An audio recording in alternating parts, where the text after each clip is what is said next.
आज की कहानी का नाम है गैरत की कटार। इसके लेखक उपन्यास सम्राट मुंशी प्रेमचंद्र जी हैं।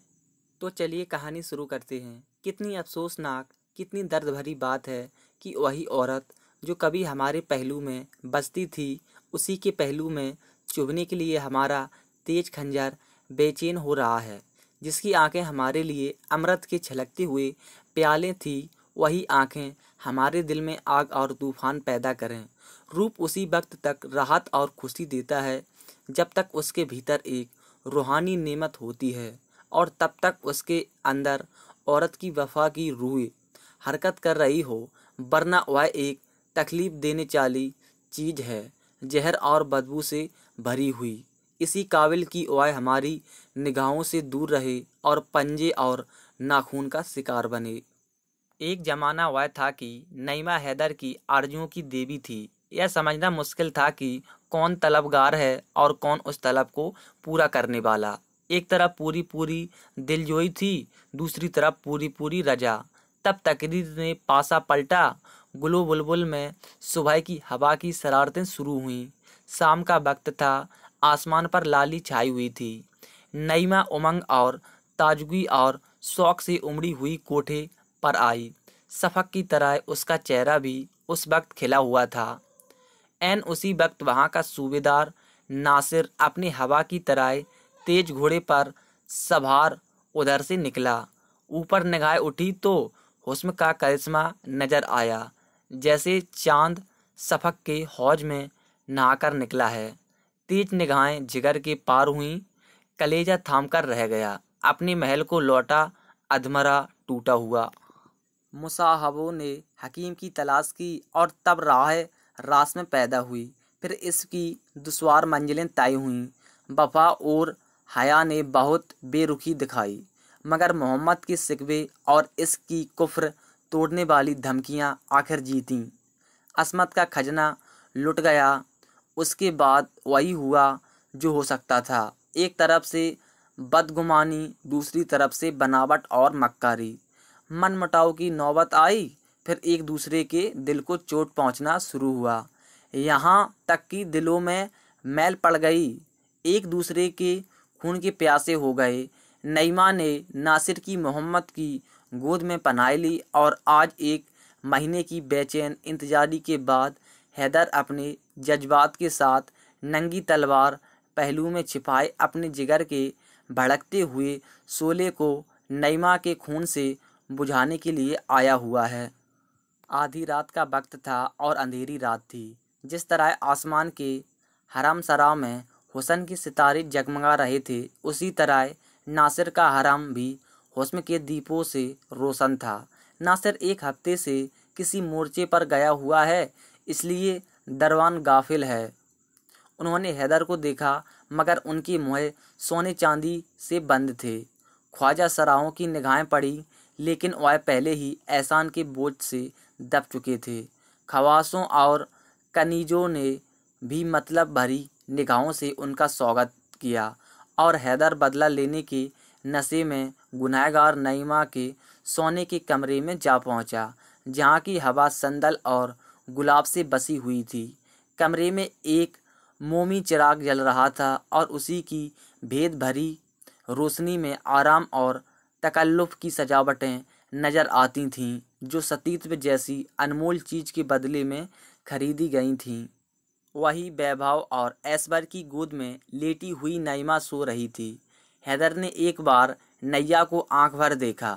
वही मोहिनी सूरत थी, वही आकर्षक लावण्य और वही इच्छाओं को जगाने वाली ताजगी। वही युवती जिसे एक बार देखकर भूलना असंभव था। हाँ, वही नईमा थी। वही गोरी बाहें जो कभी उसके गले का हार बनती थी। वही कस्तूरी में बसे हुए बाल जो कभी कंधों पर लहराते थे। वही फूल जैसे गाल जो उसकी प्रेम भरी आंखों के सामने लाल हो जाते थे। इन्हीं गोरी गोरी कलाइयों में उसने अभी अभी खिली हुई कलियों के कंगन पहनाए थे, और जिन्हें वह वफा के कंगन समझ था। इसकी गले में उसकी फूलों के हार सजाए थे और उन्हें प्रेम का हार ख्याल किया था। लेकिन उसे क्या मालूम था कि फूलों के हार और कलियों के कंगन के साथ वफा के कंगन और प्रेम के हार भी मुरझा जाएंगे। हाँ, यह वही गुलाब के से ओंठ हैं जो कभी उसकी मोहब्बत में फूल की तरह खिल जाते थे, जिनसे मोहब्बत की सुहानी महक उठती थी। और यही वही सीना है जिसकी कभी उसकी मोहब्बत और वफा का जलवा था, जो कभी उसके मोहब्बत का घर था। मगर जिस फूल में दिन की महक थी, उसमें दगा के कांटे हैं। हैदर ने तेज कटार पहलू से निकाली और दबे पांव नैमा की तरफ आया, लेकिन उसके हाथ ना उठ सके। जिसके साथ उम्र भर जिंदगी की सैर की उसकी गर्दन पर छुरी चलाते हुए उसका हृदय द्रवित हो गया।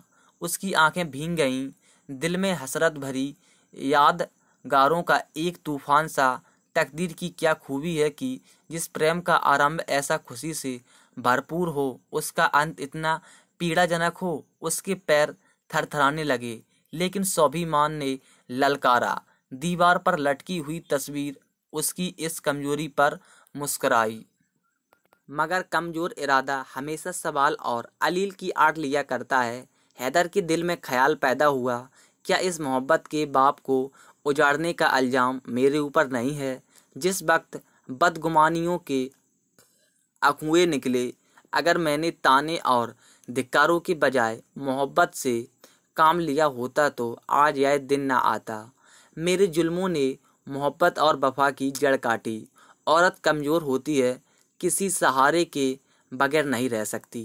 जिस औरत ने मोहब्बत के मज़े उठाए हों और उल्फात की नज़रबरादियों देखी हो, वह ताने और जिल्लतों की आँच क्या सह सकती है?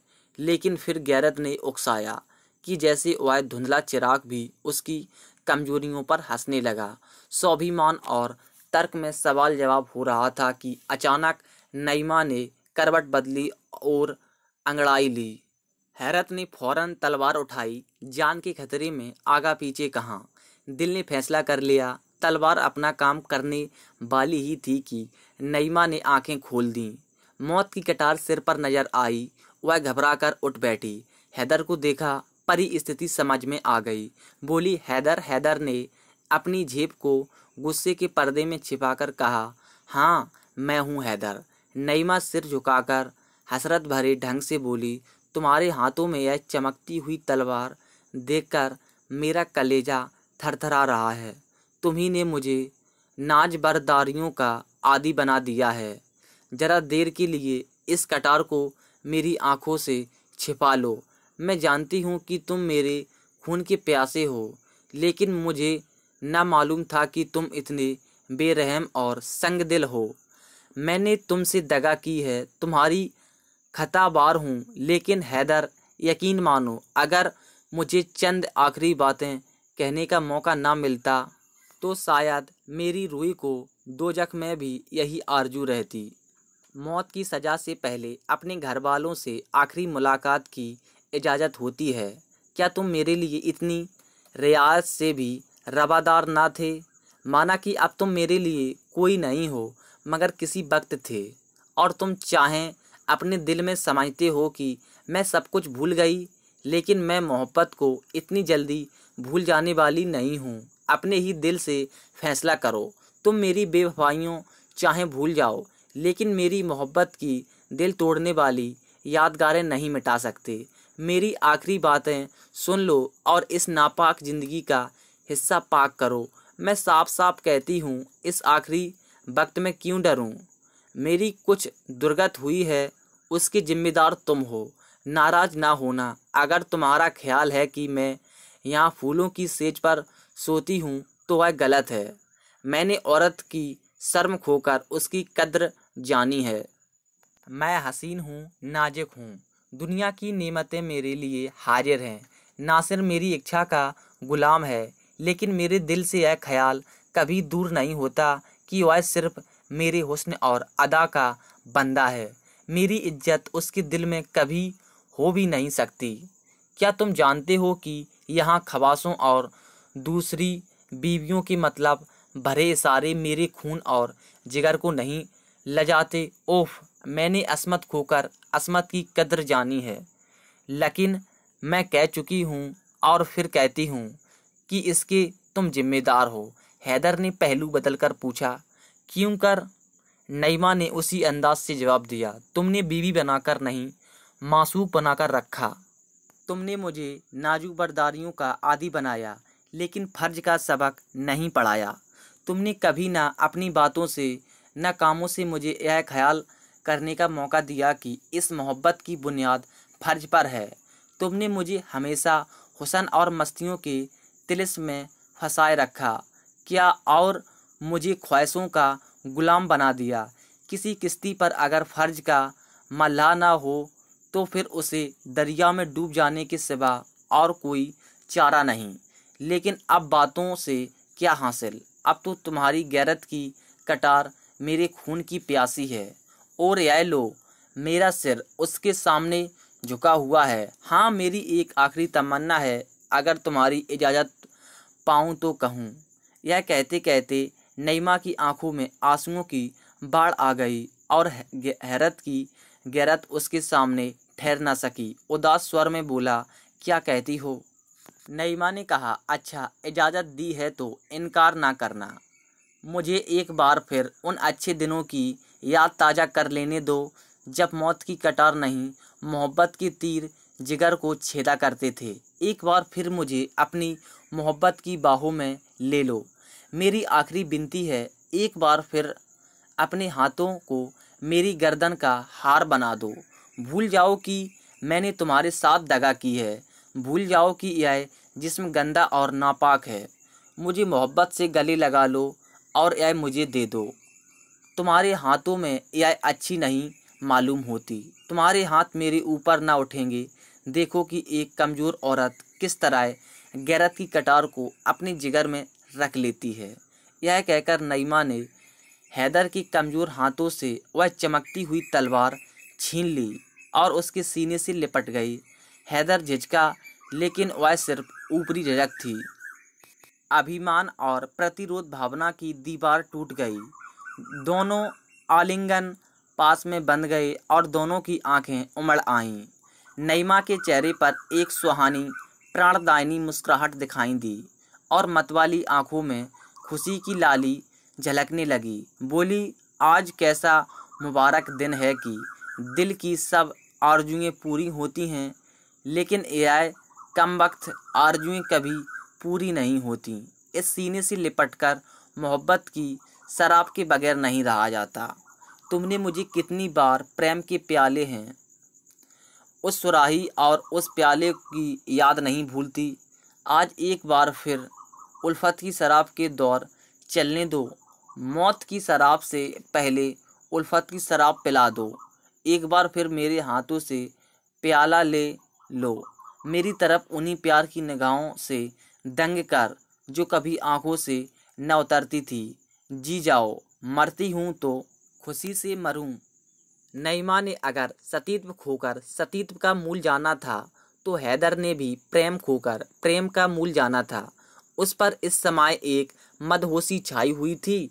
लज्जा और याचना और झुका हुआ सिर, यह गुस्से और प्रतिरोध के जानी दुश्मन हैं।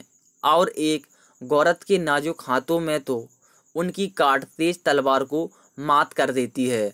अंगूरी शराब के दौर चले और हैदर ने मस्त होकर प्याले पर प्याले खाली करने शुरू किए। उसके जी में बार बार आता कि नईमा के पैरों पर सिर रख दूं और उस उजड़े हुए आशियानों को आदाब कर दूं। फिर मस्ती की कैफियत पैदा हुई और अपनी बातों पर और अपने कामों पर उसे अख्तियार ना रहा। वह रोया, गिड़गिड़ाया, मिन्नतें की, यहाँ तक कि उन दगा के प्यालों ने उसका सिर झुका दिया। हैदर कई घंटे तक बेसुध पड़ा रहा। वह चौंका तो रात बहुत कम बाकी रह गई थी। उसने उठना चाहा, लेकिन उसके हाथ पैर रेशम की डोरियों से मजबूत बंधे हुए थे। उसने भौचक होकर इधर उधर देखा। नईमा उसके सामने वही तेज कटार लिए खड़ी थी। उसके चेहरे पर एक कातलों जैसी मुस्कुराहट की लाली थी। फर्जी मासूक के खूनीपन और खंजरबाजी के तराने वह बहुत बार गा चुका था, मगर इस वक्त उसे इस नज़ारे से शायराना लुत्फ़ उठाने का जीवट ना था। जान का खतरा नशे के लिए तुलसी से ज़्यादा कातिल है। घबराकर बोला नईम। नईमा ने लहजे में कहा, हाँ मैं नईमा। हैदर गुस्से से बोला, क्या फिर दगा का वार किया? नईमा ने जवाब दिया, जब वह मर्द जिसे खुदा ने बहादुरी और कुव्वत का हौसला दिया है दगा का वार करता है तो उसे मुझसे यह सवाल करने का कोई हक नहीं। दगा और फरेब औरतों के हथियार हैं, क्योंकि औरत कमज़ोर होती है। लेकिन तुमको मालूम हो गया कि औरत के नाजुक हाथों में ये हथियार कैसी काट करते हैं। यह देखो, यह आबदार शमशीर है जिसे तुम गैरत की कटार कहते थे।